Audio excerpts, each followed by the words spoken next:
So, mao to mga ka-tech shop, no?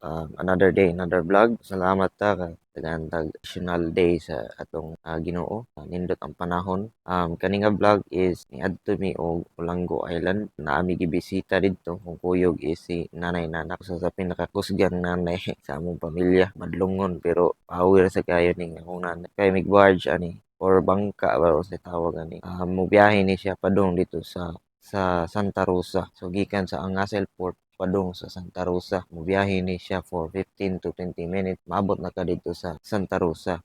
Every time makatungtong ko aning Lango Island, ang iyang ambience dyan, no, kay murag siya province, similar sa kanang maabot ko sa Aluginsan or katong time nga naabot ko sa Bantayan Island. Similar jud kay siya ambience nga very relaxing maski init ang panahon, relaxing kayo siya. Common nga commute nila dito is or vehicle for kanang travel is tricycle. So very province gigayo ba. Daghang kag makita nga mga mangroves kay naman ni siya sa port, daghang mga bangka mo na yung mga main nga source of income sa mga tao dito. Mangisda, tour sa mga tao nga gusto mo suroy sa Olango Island. Mo ni mga common ni mo makita dito kani mga klase sa tanom. So akong gisuroy akong brad sa Olango Island kay naman siya nagstay sa Olango Island ron with his wife. Yeah, ang mao to amo sang gisuroy ang papa ni Mami Abby which is wife sa akong brad kay namatay man in taon to ang iyang papa tungod sa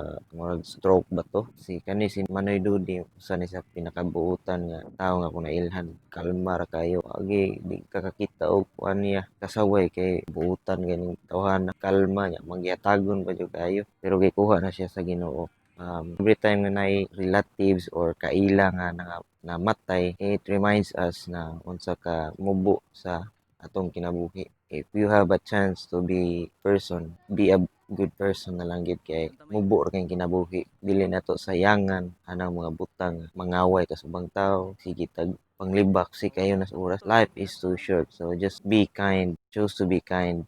Ana na lang. So ako sang gisuroy nga akong brad na din siya gipatukon nga payag-payag diri unya silingan di ay ni sila ni parted sa diyang pinakasuod nga higala dito sa Olango Island. After na mong masuroy ang ilang lugar, nangita na mig sudanon. If kabantay mo nagpalayo or ko ana kay dili jud ko hilig anang wala ko idea ng pagpili og mga sudan ba kay dili mo gina nako linya gud kana magluto. Wa jud ko kusog kong kaon pero kanang mga luto wa di ko'y talent ana mo dili kay ko mo apil-apil og pili-pili sa sudan igo ra ko mukaon so kani nag-drive mi nagtagsa mi motor sakay nako si nanay nanak namalit sad may mga lamas-lamas o niagi si Coco Martin sa mga tubangan mo tong nabidyohan na mo si Coco Martin nagsakay og ninja apo day sila tabay dito sa Olango no.